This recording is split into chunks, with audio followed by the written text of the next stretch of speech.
Okay, this lesson is going to be on how to render a video as opposed to rendering an image that we've done thus far. So as a review, let's do a quick, just drop a box out here in the scene. All right. And we're going to animate, we're going to just move this box across the scene is all we're going to do. So I'm going to do that in 100 frames. I'm going to hit Auto key. I'm going to drive my slider over to 100, and I'm going to go ahead and just move my box over there. Now, nothing fancy box. There's no material, no lighting, no camera, no background. Doesn't matter. This procedure will follow the same way every time. Once we have our animation, we can do a preview of it. And we see in the perspective view that happens. Great. Now let's move on with two different things. One, you can come over here and hit your teapot, but as you guys probably know, this is just giving you a quick render. This is not outputting anywhere. So you can't save this. And that teapot will only generate a rendering once you've gone into render setup and designated a file size. Once you do that, or a file location, once you do that, every time you hit your teapot, it will overwrite your old rendering. So it's important to keep that in mind, that you can use that until you've done render setup, which is your icon over here. So I'll show you the little teapot with the disk in front of it. When we open up, we're at default scanline renderer, and that's what we're going to use for the pretty much the rest of this course. So we should be okay. We've done single output before, so this time we're going to choose range. You can also do active time segment because we haven't adjusted our range. Possibly, let's say we only wanted to render the first 50 frames of this animation, we would do range 0 to 50, and it would simply stop rendering after 50 frames. I'm going to go ahead and do active time segment. That way I can get all 100 frames in there. Now again, we have our output size. I want everyone to be using NTSC DV. That is National Television Standard 720/480. So when we're completely done with all of our video renderings, we can put them on a DVD and they'll look fine.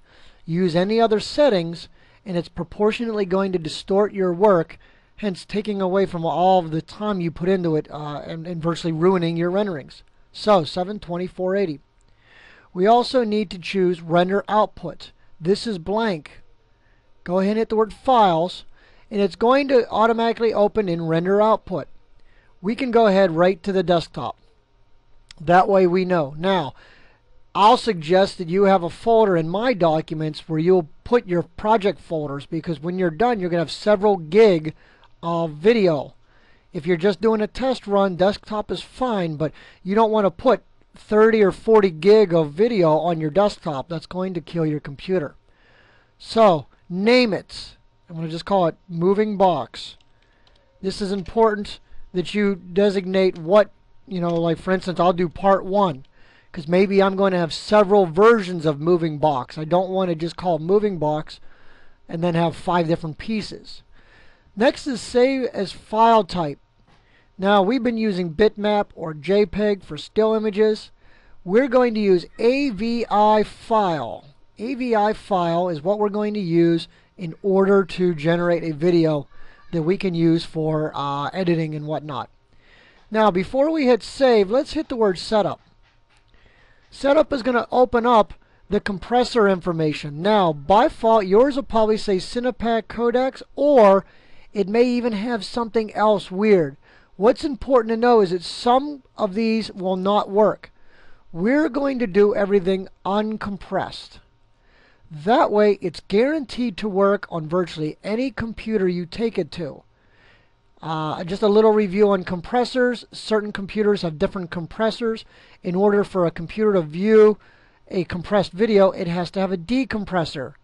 So it may not work on your computer at home or on the computer Terra if you do it vice versa. By simply using uncompressed, we're giving this a raw format. The file size is going to be much bigger, but the quality is going to be better. And then when we edit, we can compress before we put this onto a CD or DVD. So go to uncompressed and hit OK. Now we're ready to go. If you hit save, simply hit the word render, and now it's going to generate your rendering frame by frame. Now this may take several minutes, this may take only a minute. It depends on the level of detail in your scene. For instance, we have nothing, no lights, no cameras, no shadows, no fancy materials. This thing is rapidly moving pretty fast. When it's done, it will stop, and you simply can hit cancel or close out of this. In fact, it's thinking here real quick.